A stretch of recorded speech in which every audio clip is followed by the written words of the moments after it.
Peace, peace, peace. Rami Salam El, and I thank you for joining us. So, the Supreme Grand Council. Um, Very interesting. Uh, where do I begin? Okay, so when I first started learning about Noble Drew Ali and Moors, I went to people that I thought were conscious, active, down for the cause, for the revolution, for uplifting black people, etc., etc., etc. And I asked them, what about this Noble Drew Ali guy? Where's some information? How come we don't learn about him? And everybody started giving these roundabout answers and, talking around Noble Drew Ali and BSing. You know what I mean? To make a long story short, BSing. There's bullshitting on the answers. And that's what let me know I need to investigate this more because nobody really wanted to address the topic straight up, head on. You know, and it's similar with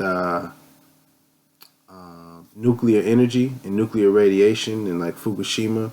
Nobody will really address that topic head on,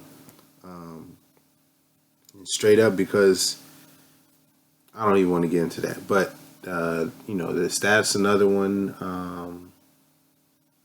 Dr. Judy Wood, Where Did the Towers Go, and Free Energy. That's another one. It's different. It's certain topics and there's certain things that when you put it in on the table, when you put it in people's face, you notice that most people are unwilling or unable, for whatever reason, to address it. And I noticed that with Noble Drew Ali. And when I notice these things, that's when I investigate further because usually I'm on the right track to truth. So when I got to the Supreme Grand Council, I said, wow, how come we're not talking about this? How come, where is the Supreme Grand Council? Where are these people at? And when I started asking Moors and active Moors and Moorish Americans and faithful Moors, people that study and are down with the Prophet and all of that, I wasn't getting satisfactory answers. I wasn't really getting people addressing the situation head on, straight up. And I said, okay, this is something I need to dig into deeper. And so I ended up making a video, who are the members of the Supreme Grand Council of the Moorish Science Temple of America. And that was about a year ago, and I still haven't got an answer. And the reason why I don't have an answer is because there is not a current official Supreme Grand Council established. And that's what a lot of Moors don't want to admit, and on a general level, this is with Moors and this is just people in general. Sometimes we find it hard to admit where we're making mistakes or where we are not up to par or where we are not doing what we're supposed to. Because you're not doing what you're supposed to. You don't want to snitch on yourself. You don't want to get yourself in trouble or whatever. And especially with this conscious movement, I think sometimes people feel like, oh, well, since I say I'm conscious, I have to know about everything, because if I don't know about something or I'm unclear about this one thing or these things, then people can just dismiss me and say I don't know what I'm talking about, which is wrong. You know what I mean? We know what we know, and we should know what we don't know.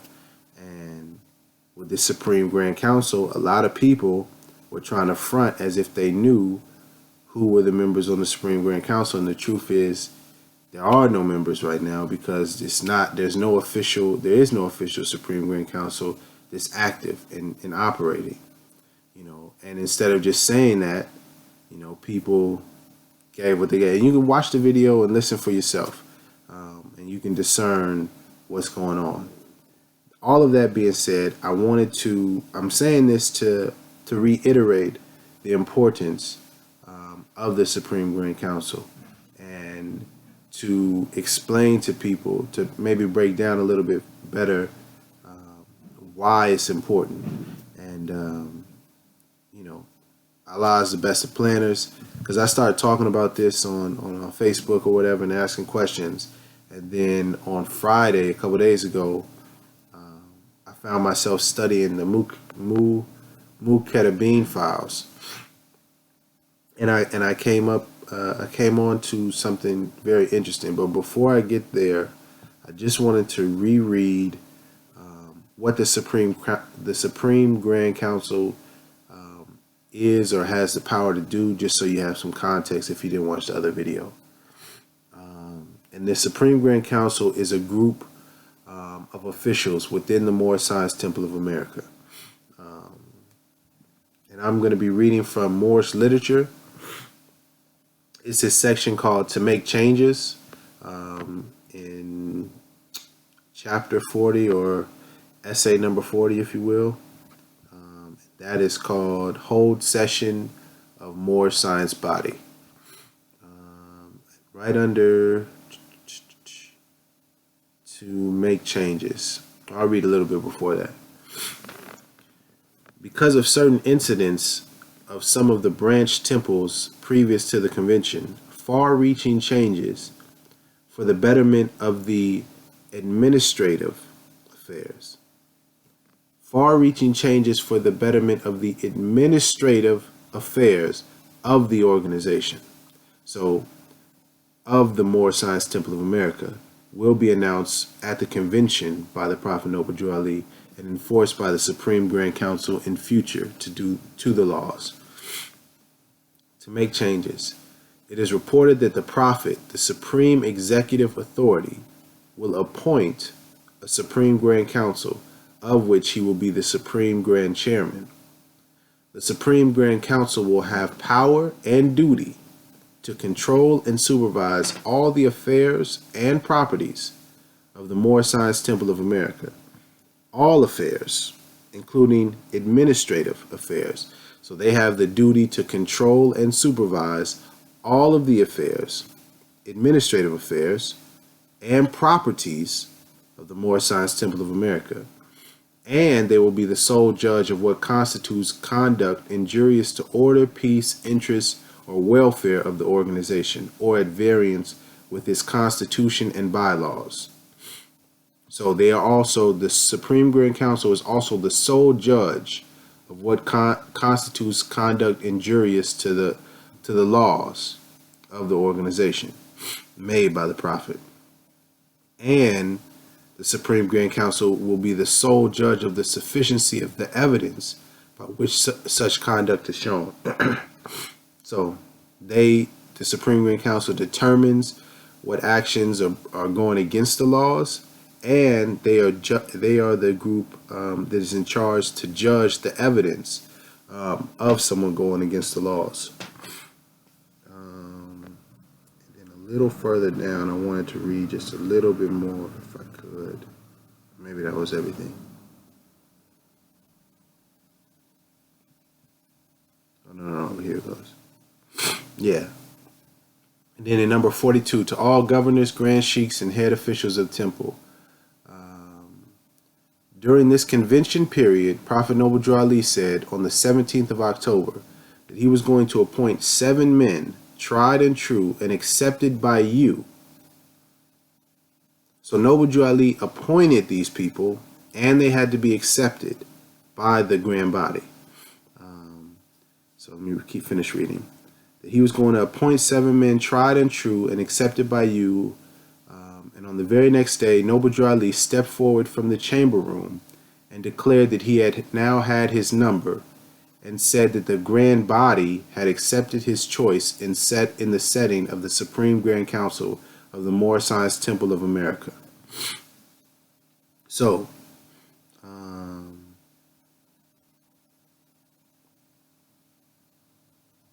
right. So, Noble Drew Ali appointed, as the Supreme Executive Authority, he appointed 7 people to this council,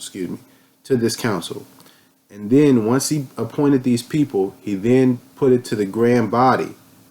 And this is at the Moorish convention that they had every year. So all the people are there. So then after he puts it to the grand body says, we accept that. It sounds a lot like voting and, the whole process, right? Government.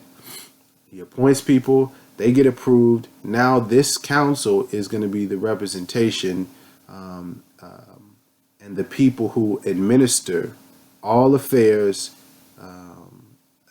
and properties of the Moorish Science Temple of America.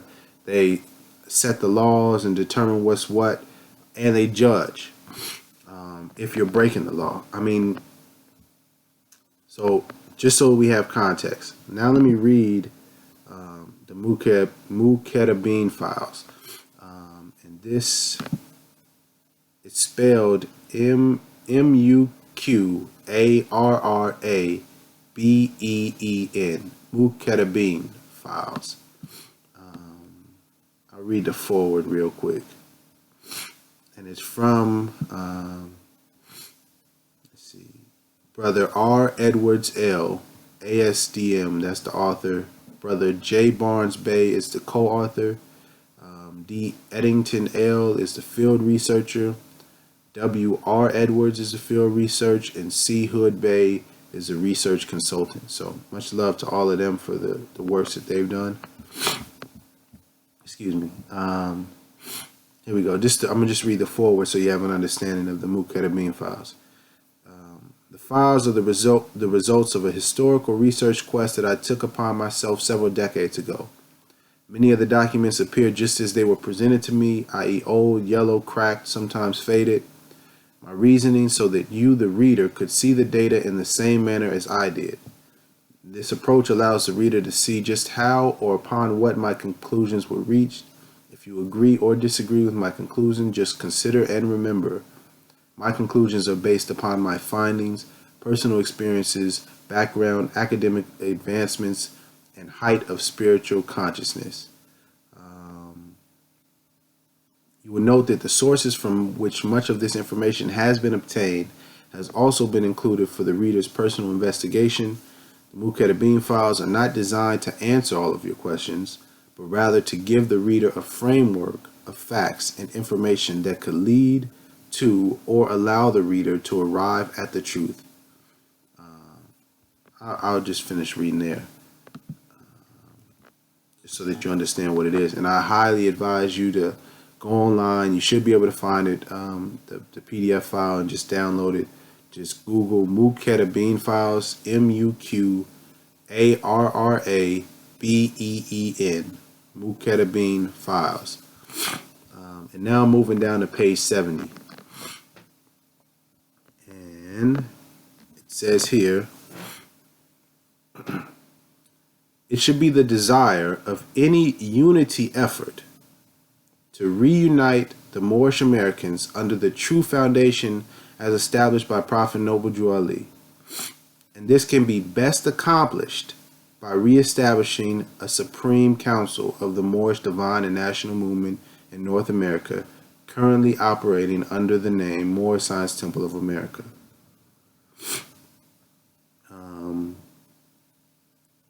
And the name Moorish Science Temple is used officially in all matters regarding the Holy Prophet, his movement and properties, etc. A reestablishment of the Supreme Council would allow for each of the current leaders of grand bodies to be a part, each have a single vote of authority.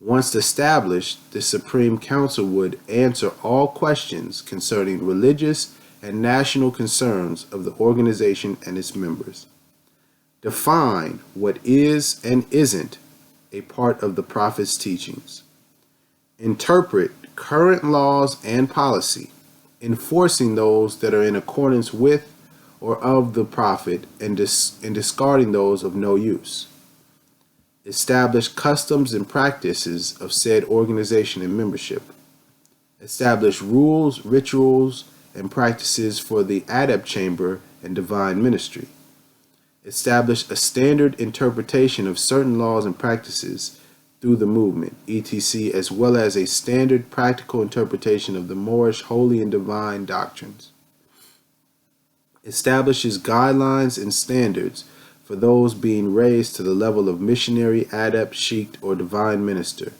the same applying to the entitlement of governor, grand governor, etc. of the higher order, and establish a Moorish American perspective of the Holy Quran of Mecca for the teaching and instructing of Moorish Americans. So, that's what a Supreme Grand Council can do will do for our movement.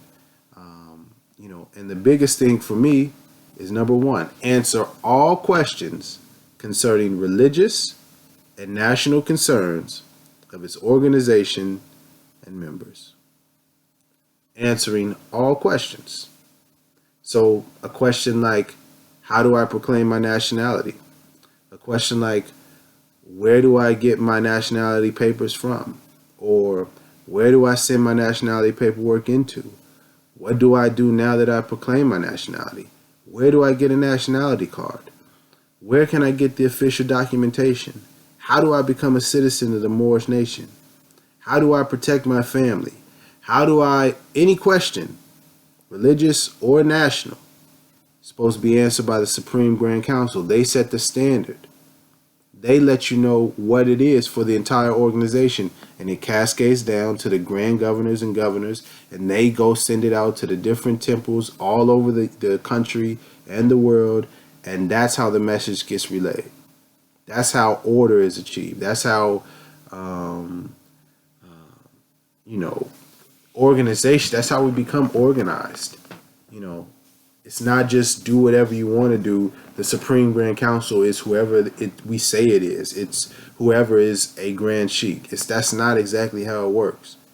They were appointed and then approved by certain people, a certain process, documented.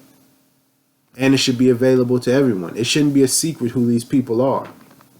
Everyone should be able to know. Anybody in the organization, outside the organization. So that way, if there's any confusion, if there's any discrepancies, we know exactly who to call. We know exactly who to write. We know exactly who to go to and listen to for direction. Instead of, oh, well, I know what the Supreme Grand Council. Oh, no, but I'm the real temple, and over here, and no. Well, see, we're doing our own thing. It's confusing, especially if you're looking from the outside, on the outside looking in, trying to figure out, well, who do I trust? You go on YouTube and type up Moors, and you get all sorts of stuff. You get all sorts of people. Go on Google.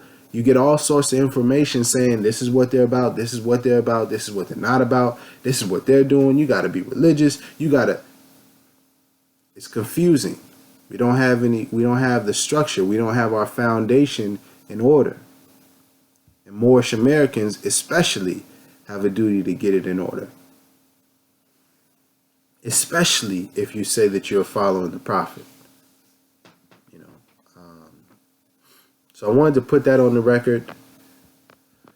Man, is there anything else? Let me read.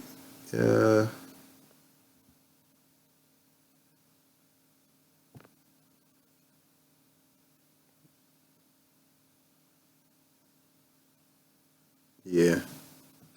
I think that you need to read this Mukhedabin Files, because also it has, at the very end, it's a lot of information in here, but at the very end, it has some amazing questionnaires that I feel that we all need. If you're a Moorish organization, that you need to be filling out and documenting, even if you don't have a place to turn it into. We don't have a grand major body to turn it into. You need to keep the documentation for your organization, for your temple, just to have on file, so that when we do get things together, when we do get that Supreme Grand Council established, you can turn over the documentation. And I don't even want to go through it all, but it just, it's just a lot of, it provides organization.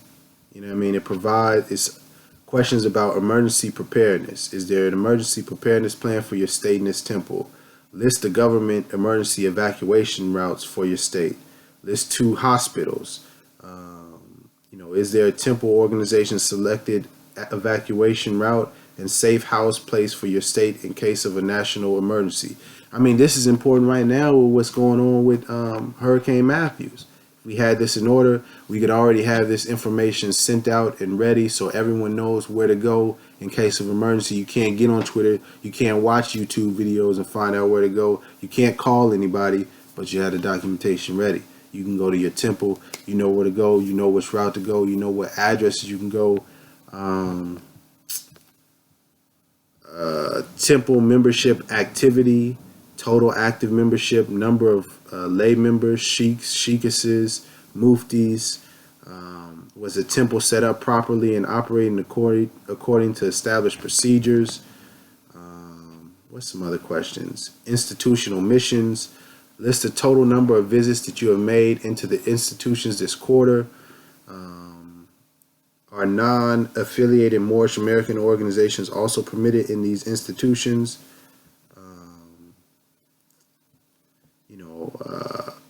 List all non-affiliated Moorish American sponsored events and activities that are using the corporation name.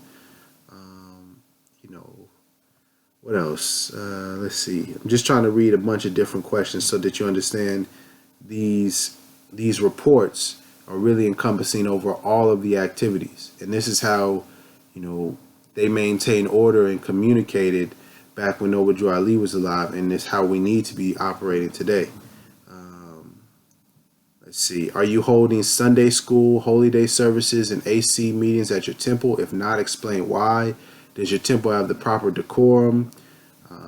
Do you know what it means to open your meeting according to Circle 7 in love, truth, peace, freedom, and justice? Is your let's see another, but yeah, just a bunch of different questions, a bunch of different information that we need to have documented, that we need to be communicating and all be on the same accord with. But in order to do that, we need to have an organization that establishes the rules that we know to follow. Otherwise, it'll just be what I'm saying versus what someone else is saying versus what someone else is saying.